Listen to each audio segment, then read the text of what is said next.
In particular for the English, they have, this is what's bugging me. They have Colbert. Ignore any requirements to exhaust or discard coin from one of your actions. Colbert is not exhausted or removed by exercising this ability. This is the one that most says you don't put him in your stack. But other ones seem to imply that. There was another one that seems to suggest that you shove them into the stack later. How I'm going to play this, and again, the wording is different, and if you look up the one place where a term is actually discussed, luminaries are exhausted if they're used in an action, enhancement, or response. Also under enhancement, they don't tell you whether you place them in the stack or not. Maybe there's something on stacks. Again, not really clear. It's as if they couldn't quite commit themselves to making any, real decision as to what the rules should be and left it all up to the players to kind of decide, but left the cards in a contradictory state. So I don't know what the hell to do. I think what I'm going to do is I'm going to shove him into a stack. He has to be in the stack.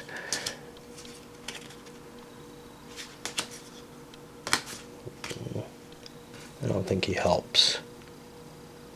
I thought he was useful to me in this particular case. But yeah, I'm having trouble with the English trying to figure out what to do. If I don't, I have two of these tracks that I kind of like. And this is an additional military guy, which Fairfax is good at. And then this guy is really cool if I can win cultural censuses. But I'm not sure I can win a cultural census with the hand that I'm sitting on. And that's kind of the problem. On the other hand, I would like to advance my art, I guess. But maybe I'm better off drawing some new characters. Okay, so the wars are going to be a little tougher to prosecute with these cultural censuses coming up, because everybody's got kind of a desire to, win those suckers. So they want to reorganize or whatever to get their hand optimized. And quite often that means reorganizing every turn to draw for the stack that's coming up. In this case, the religion is probably fairly unimportant. First of all, it's not really being hotly contested, although the English really want to go into a war of conquest. But at this point, they're still, I can pad my values, and that's probably better than trying to look like Austria is looking here, which is kind of scary. Now, when I add up the points, we have 3, 4, 5, 6 for religion. Same here for Spain. And then Austria is at 3, 4, 5 for religion. So these three sort of central Catholic powers are just racking in the points. Whereas Sweden's at 1, England's at 1, Poland is ahead actually at 2 just by being Catholic. And that's where we're sitting. It's possible to do well with conquests, but the hard part is finding easy targets. Austria's got easy targets near it with the Ottomans. All right, so let's go over to the Poles and see what they're up to. They're doing a reorg. I'm planning on getting rid of these two, but then we're gonna see a lot of reorgs in this, so I'll be stopping a lot. We're gonna pull a couple new characters. We're probably not that interested in art, but probably interested in trying to get a kickstart in the science, or not that interested in religion, but trying to get a kickstart in science and maybe even art, although we have some artists already. Okay, so we've run through a bunch of reorgs actually. Everybody did a reorg first up until Britain. Most of them have just been grabbing scientists, maybe getting rid of some people. France actually grabbed an artist and a religion. They're planning on competing in the religion and playing in the art. They're a little worried because they're seeing the Catholics ditching religious leaders as well, but they're already so high in the science and can probably push themselves here before anybody can get close. Basically, this jump's only, I think, 3 spaces. If you win the science, it's 3 or 4 spaces. And you know, they have something that automatically gives them that last space and gets them the second coin. So they're pretty happy in terms of that. The English, however, are doing some science, and they're going to have to exhaust someone. I think I left this guy around for this. I got this guy too. Either one would work.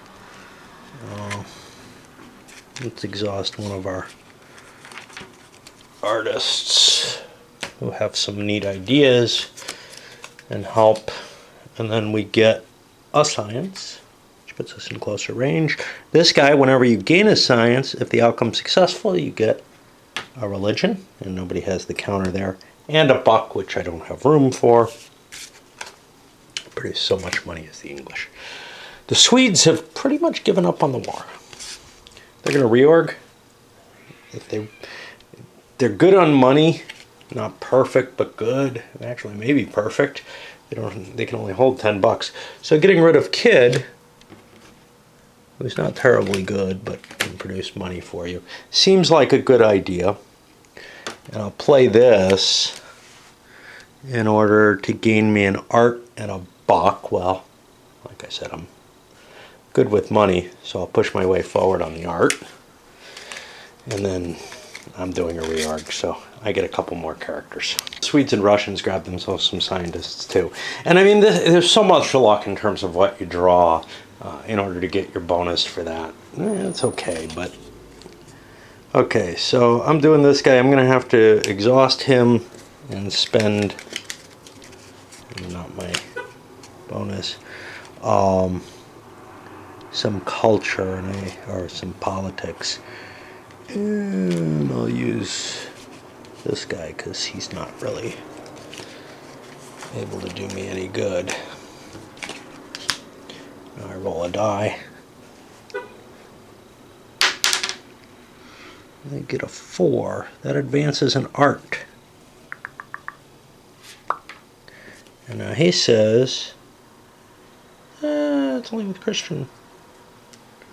I was hoping to get a both. Oh well. No biggie. Someone else. He just gets to advance an art.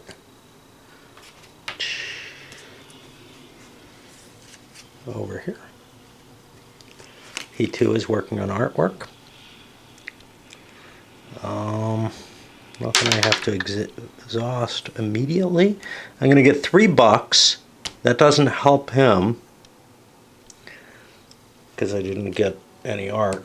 So I just get $3 over here, which is, you know, useful, but not why I've got him played. French have a nice art combination here.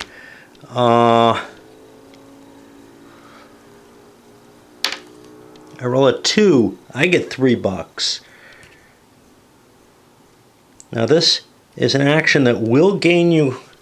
It doesn't say whether or not I have to succeed. This had a chance of doing it. I don't know what happens. So anyway, France gets $3. And then the question is, hey, did this have to succeed? Most of them are worded, so they have to succeed. So I'm going to actually remove him and generate an art for France. And France has no art. It's a weak spot for them, huh?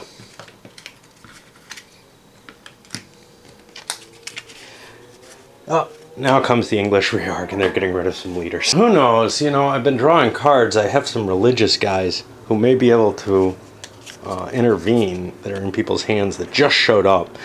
Because here I'm going to have, this is for the Swedes, I'm using Fjolfan. Good Swedish name. You know, it's like Age of Renaissance in terms of the leaders end up not where you expect them, whatever. Now, I've got to exhaust a little building and a light bulb. And I think I was planning on using Pen for that because he's got both.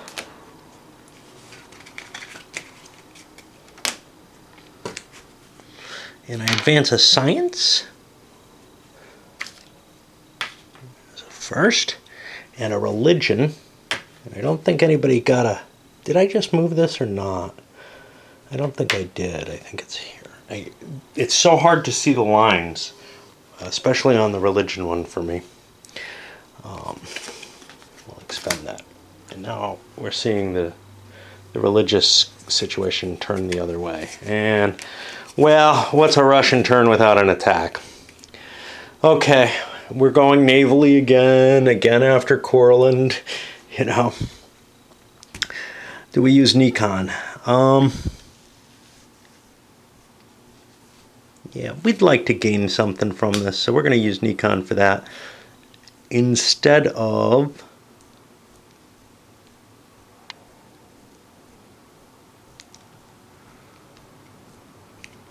Yeah, I guess we don't have any others. Okay.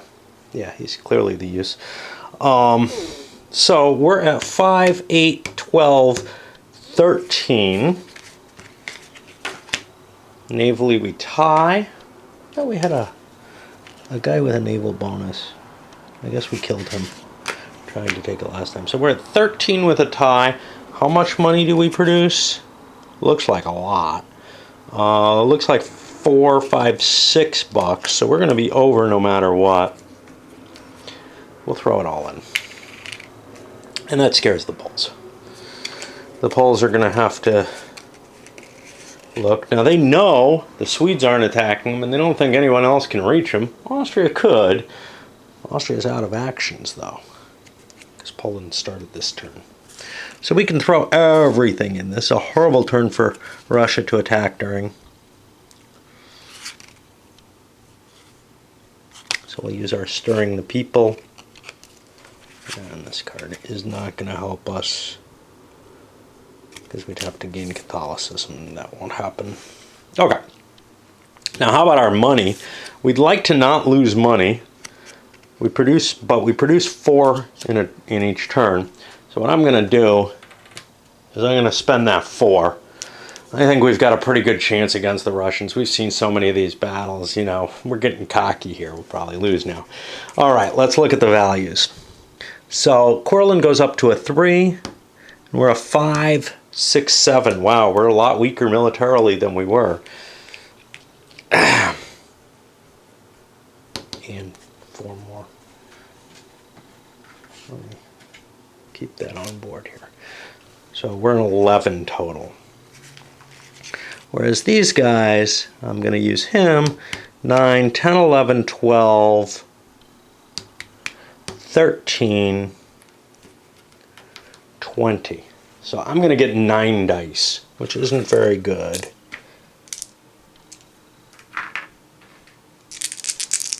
But we need 3 successes. That's not going to work. Got 2. If it wasn't for this guy, we'd go to negotiation. Oh well.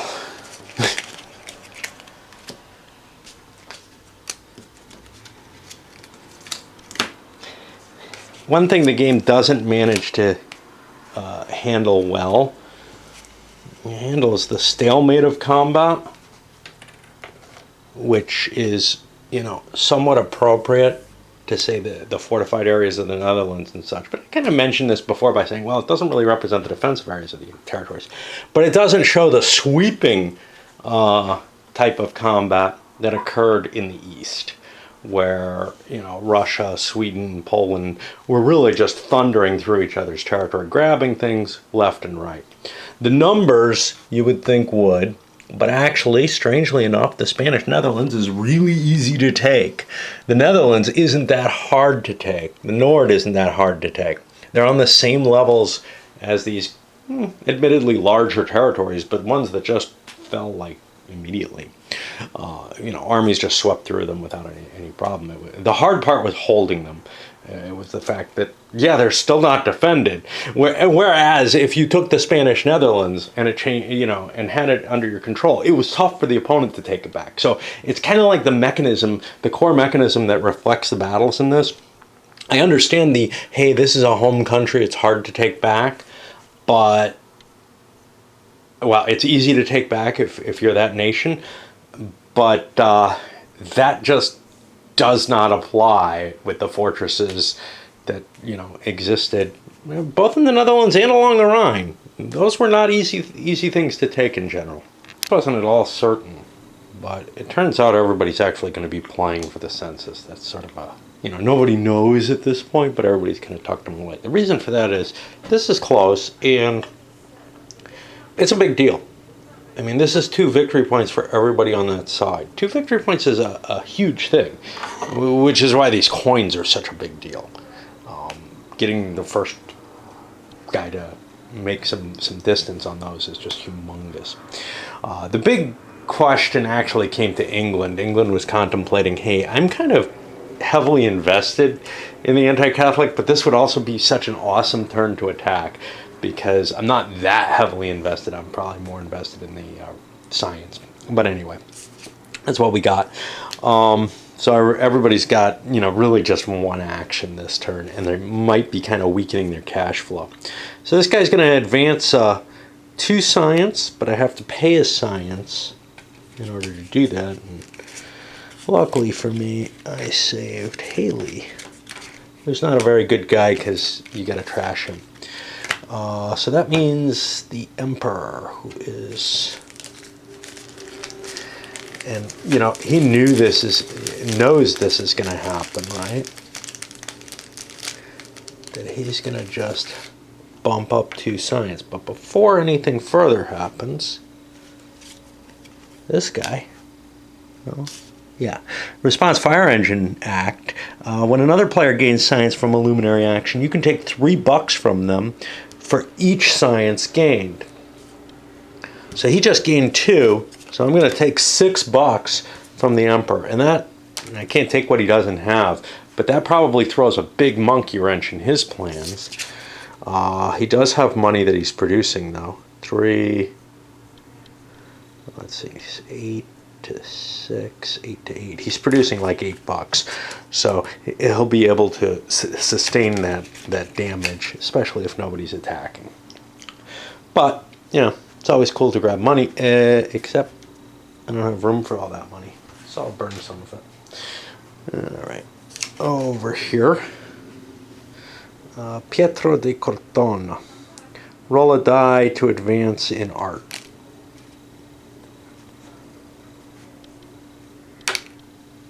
I get a 3, which means I just get $3 for him.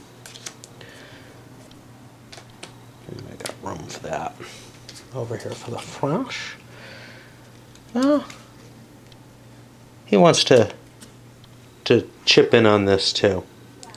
He might get some science. I haven't even resolved it.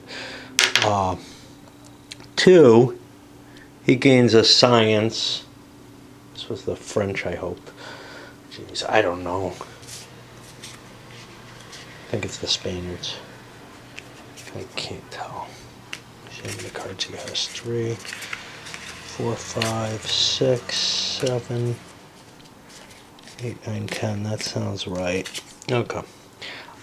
So Spain is gaining a point of science as well off of that. So the people who moved were these 2. And they're going to ditch the poles down. This goes down. When you get shoved down, you keep going down.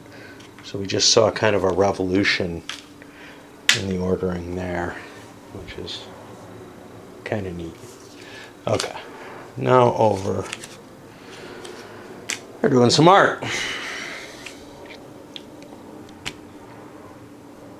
This is my action. 6, I gain $3, which means this guy is not going to get anything. Money's always cool, though. You can use it in defense. And the English did not do defense. Either they advance a science, they have to exhaust a political. And I saved a non-military guy to do that. And you can see everybody would have had another chance to do this. To get a ride in on you know, the people who had the special science characters. Okay, over here, if I'm losing people, that's a bonus. Oh boy. All right, so we got an attack by the Swedes, and we're going after Courland again. We're looking at 8. I don't want to use Monk's special ability. 9, 10. I'm going to be using Stuyvesant and killing him off. He's good money, but...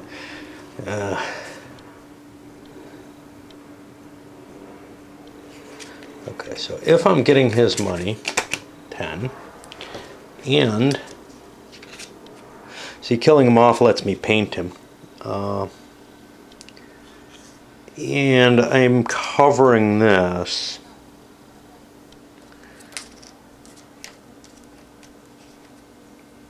Put $7 in. Okay. So for the Poles. Just doesn't help. The Poles aren't taxing anything. They've got to be careful. They got to make sure they got $2 left. Plus, this card, they're going to have someone they can exhaust, or else they'll lose the opportunity to get their card play. I feel pretty safe, though, for the most part. So I'm certainly going to play Turin. And what did I need here? I need him there. And he doesn't help me in any sense. For anything, really. Okay. I don't really want to lose a territory. I'm going to throw $8 in. Because I'm scared here. I may not want to do that.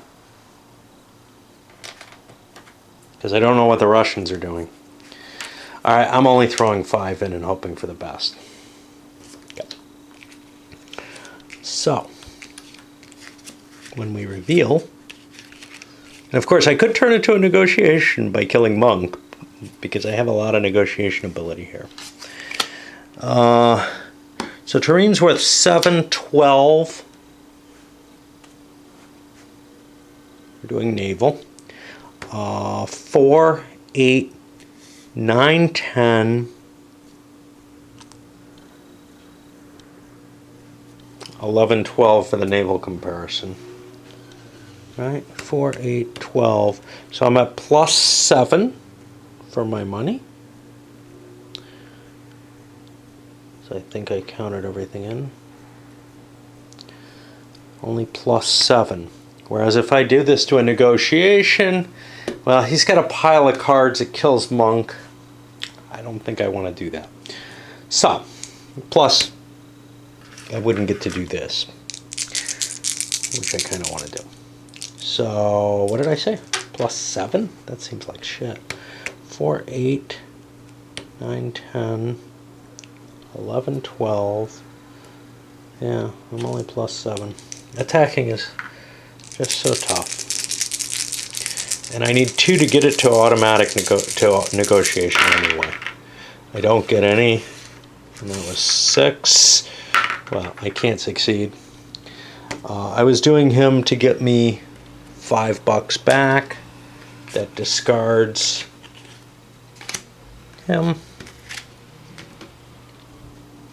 That lets me paint him.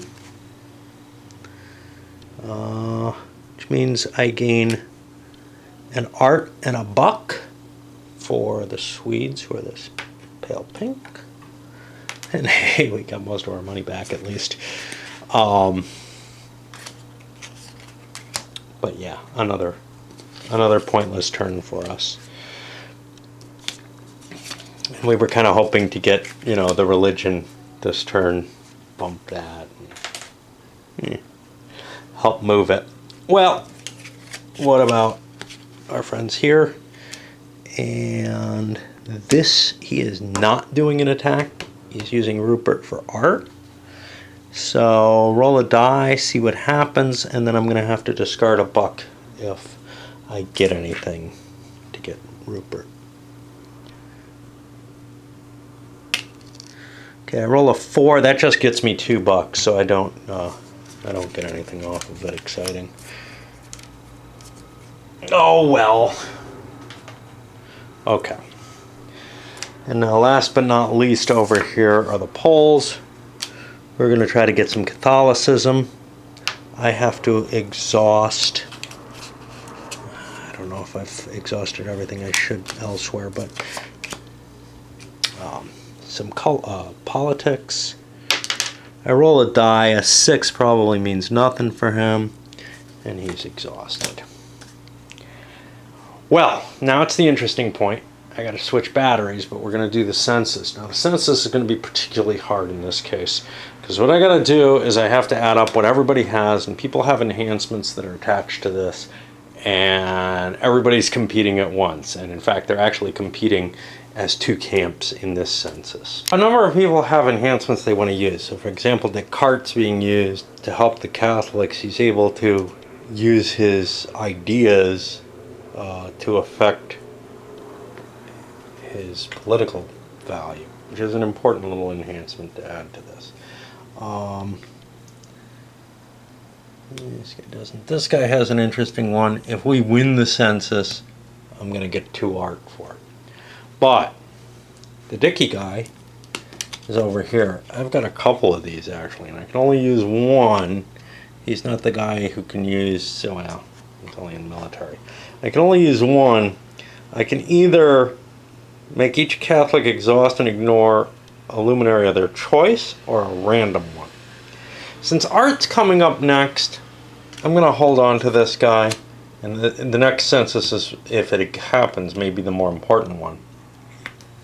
Oh, this one's pretty close to the edge, so I'm going to use this enhancement. Now, he's going to be removed after the enhancement's fired off, but everybody's going to have to choose one luminary from their stack that they're going to remove.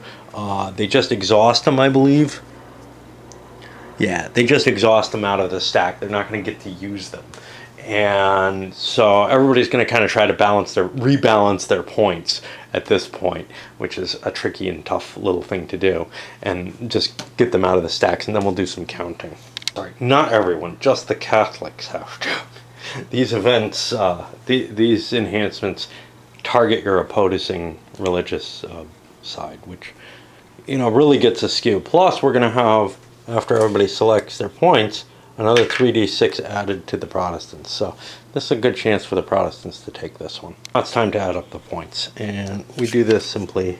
Okay, so this guy's 5 and 4. Now each player does it individually, so he's going to only add 4 to the total. And this will be the Catholic number here. Descartes is special. He adds 1 and 6. So that's 6 and 10, which is going to be 6 more points. You can see they're not going to meet that 11 in there. The Spaniards are at 8 and 5, so they're only adding 5 points. The 11 being the average, more or less 10.5 of a 3-die roll. And here, 5 and 3, 8 and 6, 8 and 9. France is going to be adding 8 points. Oh, geez. I gotta make sure I didn't throw any enhancements in here. He used his, I said 8 points. Let me add that.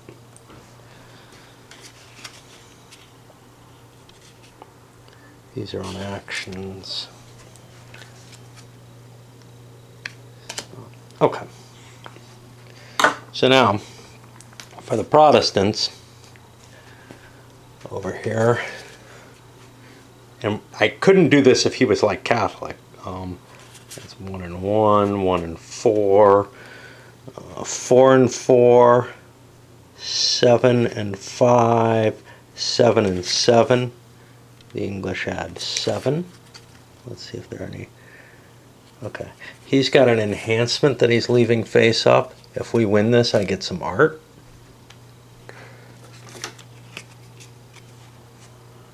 This is an enhancement only on actions. 0 and 1, 4 and 4, 9 and 9.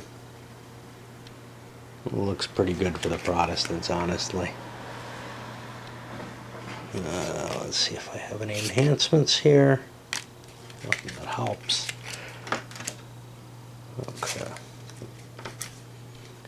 And now he's dead.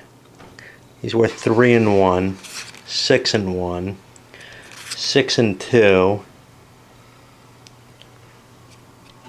7 and 5, 12 and 9. That's 9 more. So the Protestants have already won. This guy goes away. But to their total, and that's why I'm kind of glad I used the weaker of the two, I add another 13 points. And you can see how hard it is for the Catholics to win. This sucker shifts 3 points. We have people who are affected by this. Catholicism wasn't advanced. But we won this, so the Brits are going to get 2 art. And that's going to bump the French down, the Austrians down. Since they're on the way down, they just keep going down. They fall below. It's a nasty chart there. And that's the end of the cultural census. And now we just go to the economic, the normal balancing of the points to see what you have. We got a problem here, perhaps.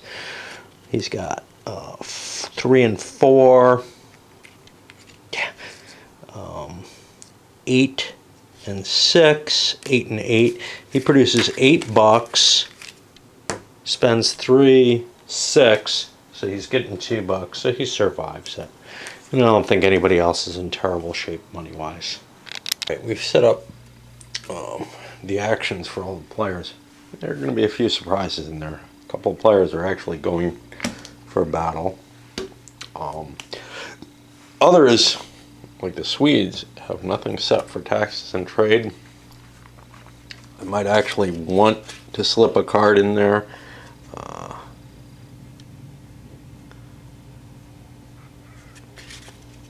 But put this on top. There's no chance of it happening from his own actions, but it is possible, I suppose.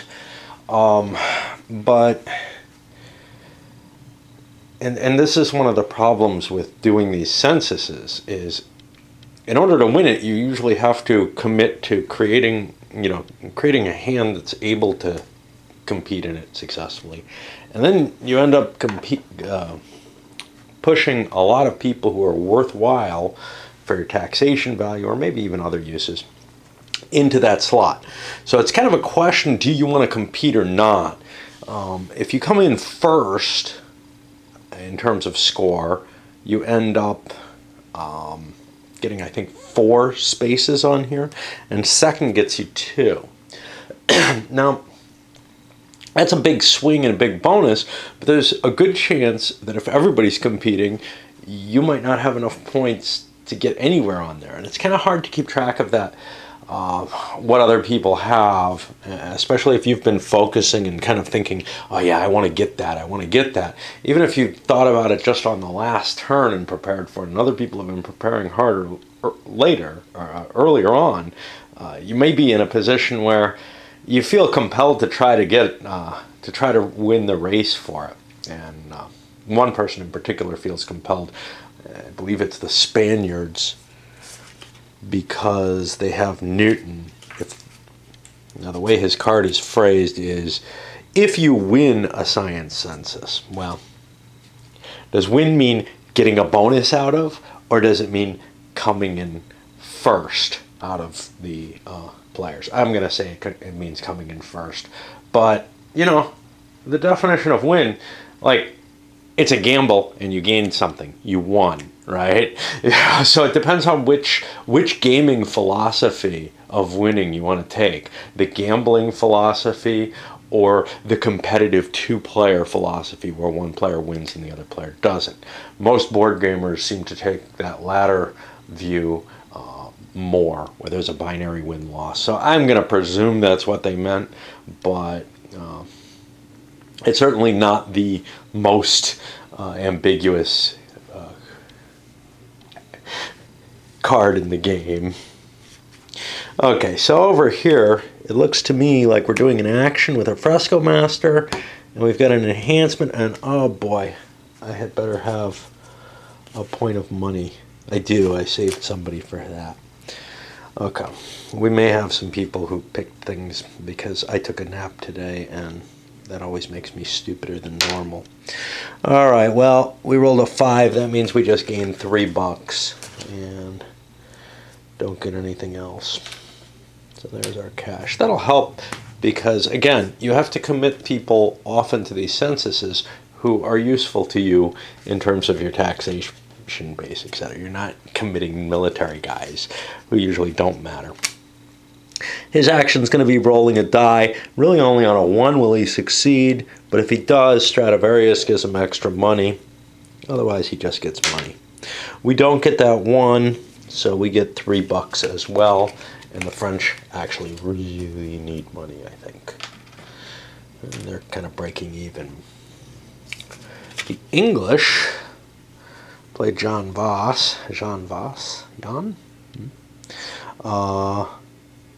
who is also one of these die roll guys, get some art.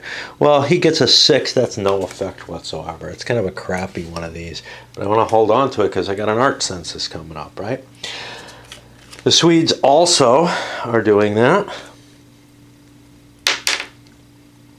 Roll a 3, hey, Sweden gains an art. And that's actually kind of cool. They're up near the top and actually in competition for that. But now we come to mighty Russia, who of course is going to try to screw Poland again. I don't have as many cards in play here. I don't have any exhausted guys that I want to add. So I've got 8.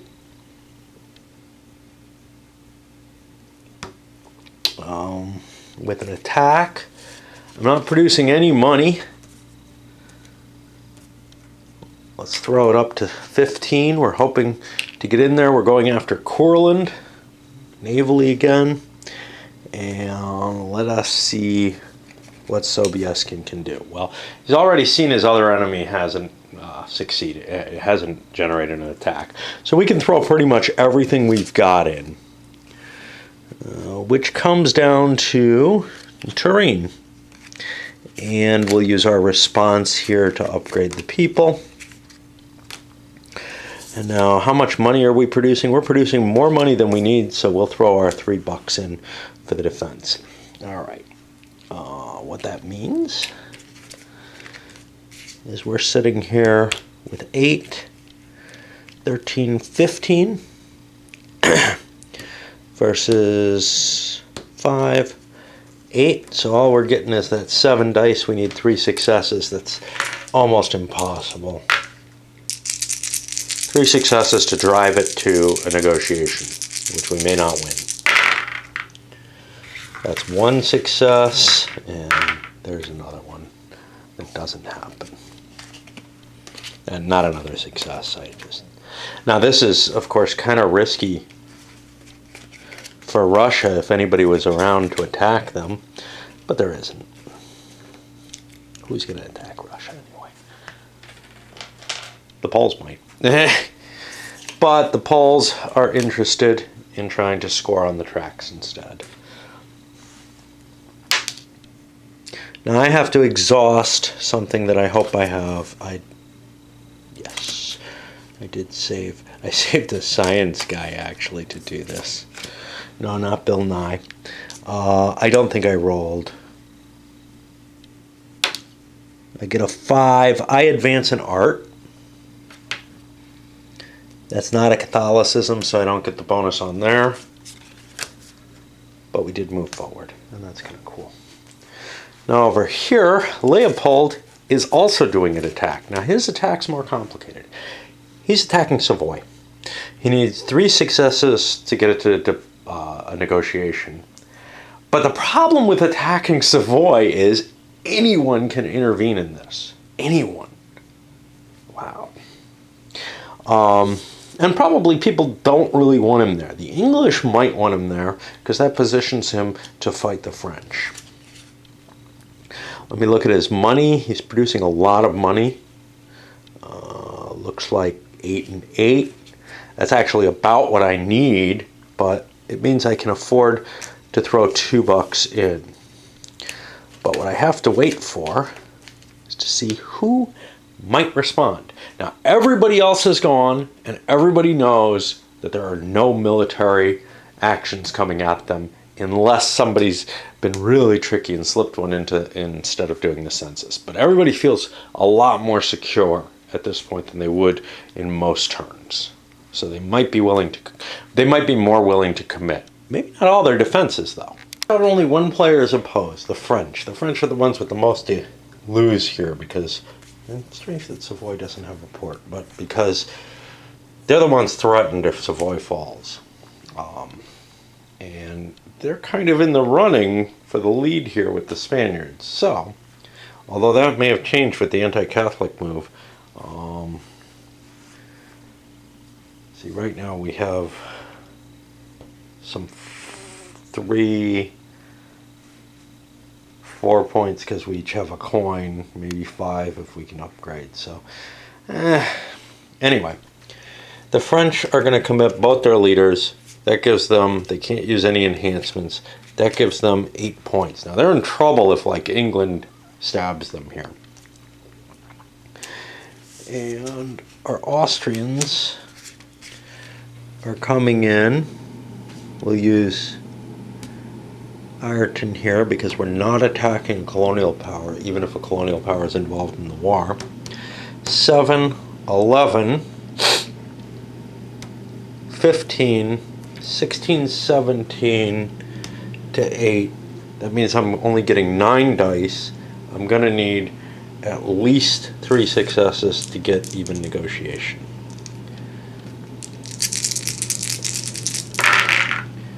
Okay, I got 1.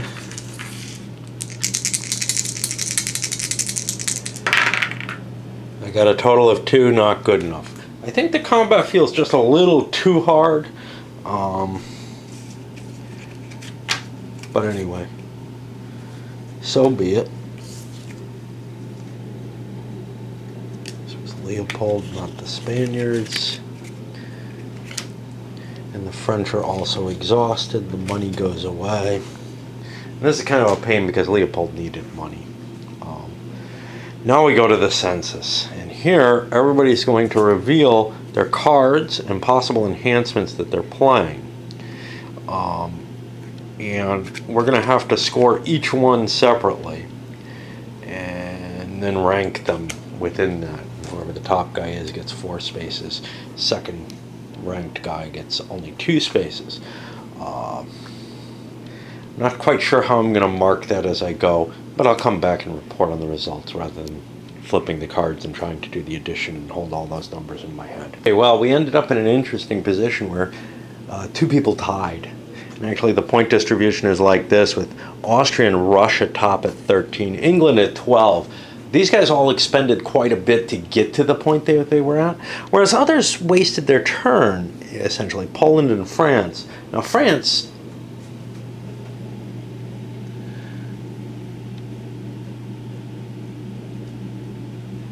would have gotten an additional bonus. They were particularly interested in this. I didn't see anybody who had an enhancement that actually helped their factor. If the English won, they would get some bonus art, so they were very interested in winning. Now, a tie doesn't break 4-2, it breaks 2-2. It'd be kind of sensible if it went 3-3, but no. So Austria and Russia are each going to get 3 points in science. Now, that's Austria's, and I'm sorry, 2 points in science. Austria and Russia. Now, do either of them have enhancements that they used? Descartes used his enhancement. No, I didn't. Descartes did not use his enhancement. Let me recalculate their points because I forgot it. 3, 3, 7, 7, 11, 19,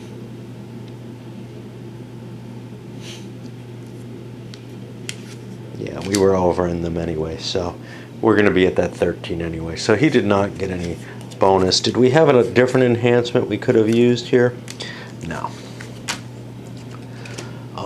And the Russians, I don't think they are, yeah, the Russians, I don't think they had an enhancement that helps them.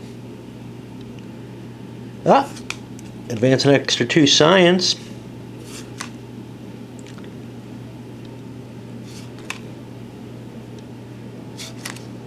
Yep, so we get 2 extra science from that, which puts us at the same location as the HRE would have been at. Because we advanced more than them, we end up taking that spot. So this worked pretty well for the Russians, moving 4 forward, with one other person only moving 1. We could have done better had we actually had like another point or something. And that excuses all of these, and now everybody is up to paying their maintenance and such not. And I don't think anybody's in terrible shape, but there are people who are rough, like Leopold here, who really would have liked to have had a little bit more cash in their pockets. I think I screwed up with the Poles. I see this guy kicking around, and I remember him stealing a bunch of money from someone. Luckily, the Polish did not get any points in the science thing. I'm discarding this guy. He should have been destroyed when he took the money. I probably wouldn't have used him in a reaction. Poland didn't need money that badly, but I think I did, and I don't know. Basically, they didn't need money because they were trying to fight for. Yeah, let's stick them with the character. I think we're probably better off leaving a mistake as is, rather than try to repair it retroactively when he's already used them for other things. And I can't be absolutely certain, except by looking back on the video. Set all the cards up for this, which is a blank one in preparation going into an art one. A lot of people are doing reorg actions here, but not the same way they did for the science. They're not all necessarily going to be trying to gun for getting the art value. For example, the Spaniards really want to get the science advance, the next one. So I'm preparing for that, gearing up for that with my reorg. I don't really need to, but well, maybe it's not even a wise idea.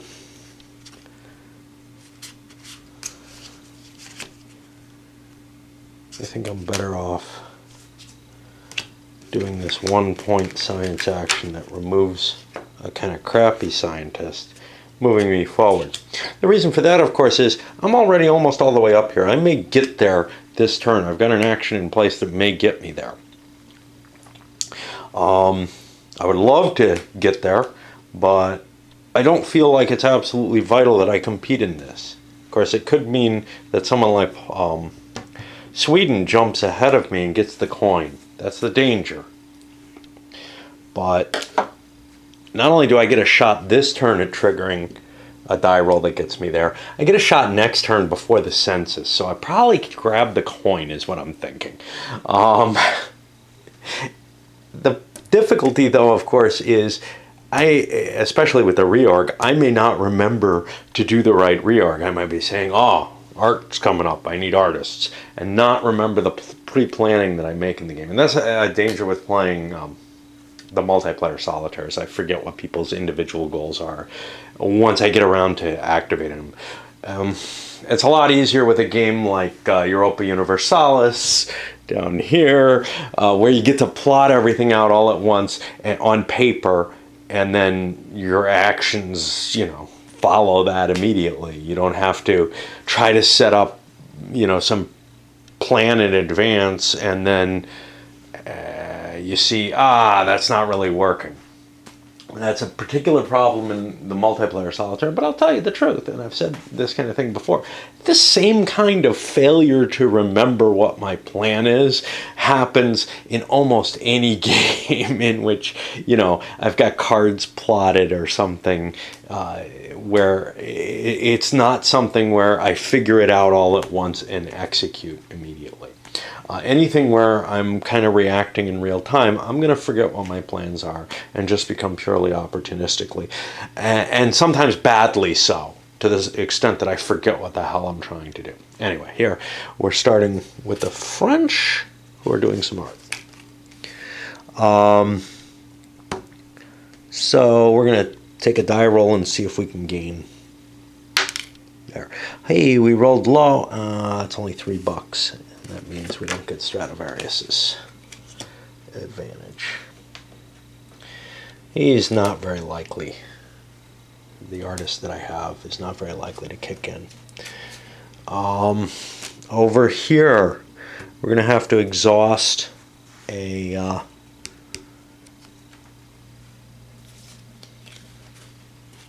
whatever the hell it is. And that'll be Molière who's doing that. Now that gets me a science. Who is this? The English. They get a science. And then this, I just got a science. The outcome was automatically successful. So I get an additional religion. And I get a buck. And that's pretty cool. You know, not big advances, but it's pushing me forward. I'm in second place in science. That's worth some victory points. I'm still going to have to do more than that. And I'm really looking at the need for a war. But right now, it seems better to bank points on the track that are going to be harder to take away from me. And speaking of which, the Polish War has more or less just faded into nothingness. All the wars have. Everybody's pretty much saying, you know, back here, it made sense to move the tracks or war, but now we've got, you know, these challenges in place, and things are beginning to gel, and the points are really there, and war points don't seem to be happening easily, except for the Austrians.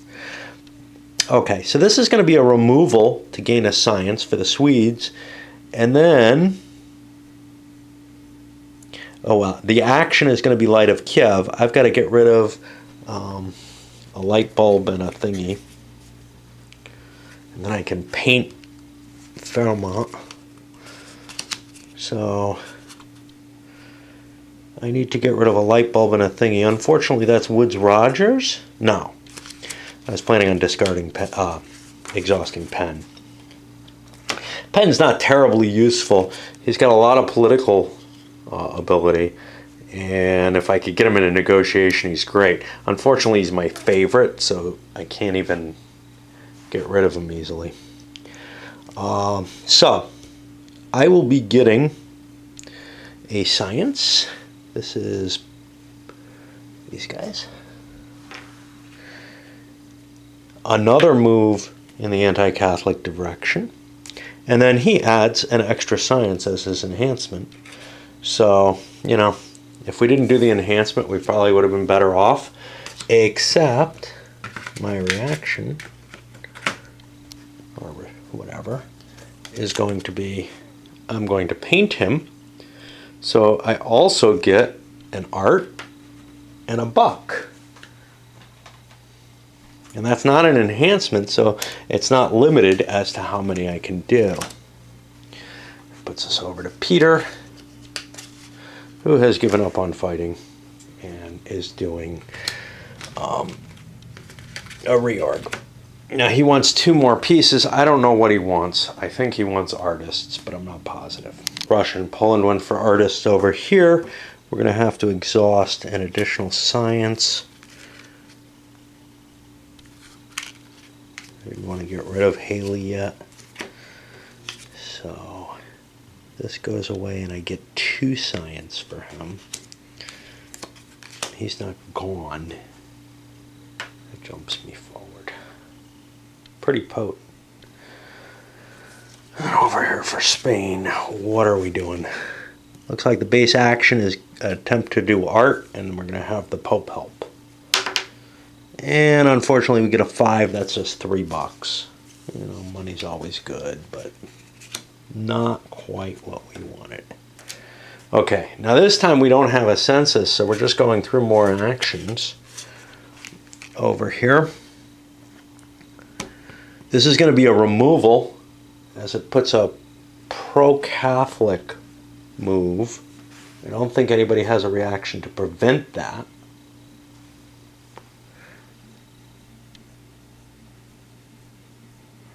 Oh, geez, this guy.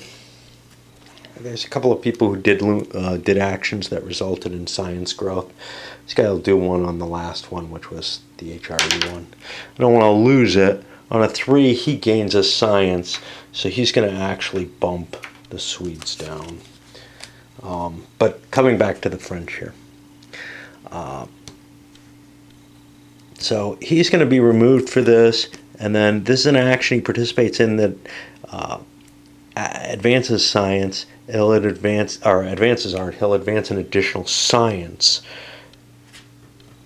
As this moves, and then this is pale blue, we get to that final position, and that's important because that's a victory point. This guy's removed. Could be a problem, and this guy is exhausted. But over here, we have an enhancement. Somebody advanced the Catholicism. I don't have to do anything except exhaust him. And the Poles move forward in the art track. Okay. Puts us to English. We're doing a reorg, and I got to think about what they want to do with it. Because there's a large chase on the science track, but maybe I got a shot at art. We'll see. So like Peter's got some science he's trying to do here. And he rolls a 5. That gives him $2.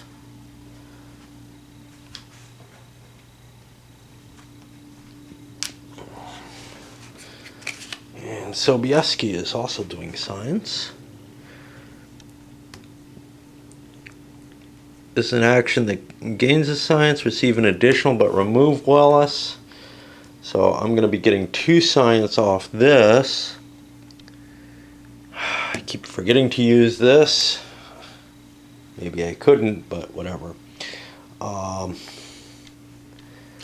So I'm not quite sure what advantage there is to me trying to push ahead in science at this point. But that's okay.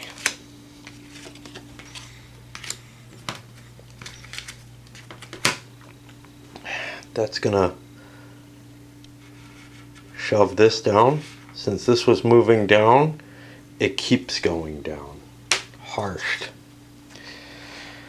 Around here.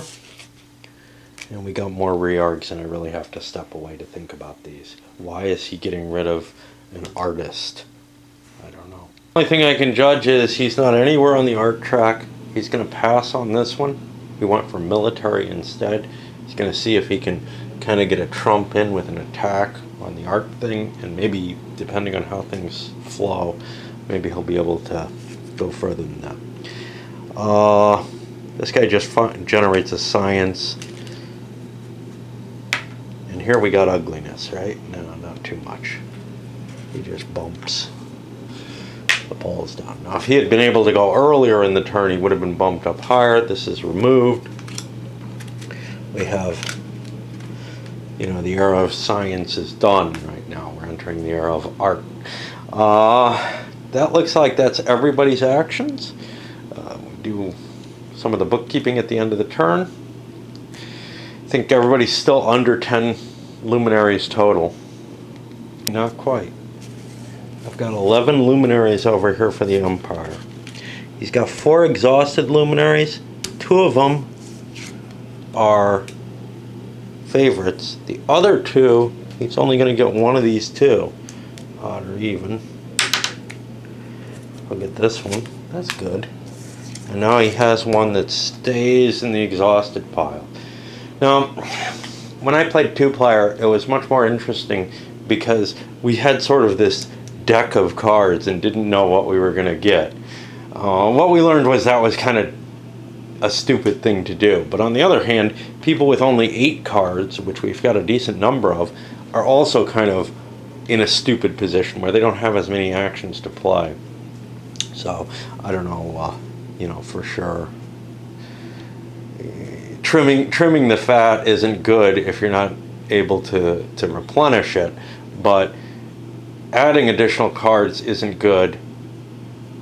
Now, in the two-player game, the reason we ended up in that position was not so much some kind of, ah, yeah, let's draw more cards, that sounds cool. It was more of a, okay, I want to draw more cards because I want to tailor my deck in a certain direction, but I also want to use the ones I have. I need to, create my income. I'm doing an attack. We were doing a lot of combat because it was just two of us fighting each other, and usually one person had an advantage over the other, although not always. We were also cheating, but we saw a lot more movement with the Spanish Netherlands swinging back and forth over time, and even an invasion of England itself, which my wife did, and I don't think it was a wise idea. One sad thing is these cards. I don't remember which one it is. Yeah, look at this one, the reorg. It's already getting chipped up. Now this is not getting shuffled or anything. I'm not sure what caused it to peel a little bit like that. But the components are not the highest quality in a lot of ways. We noticed that with the counters were already torn when I got them, and the cards are taking damage right away. I'm not used to modern games, getting damaged that easily. Usually the cards are well designed, sturdier in a lot of ways. They seem sturdy. They seem like normal poker quality cards, but they're getting damaged quicker than I would expect.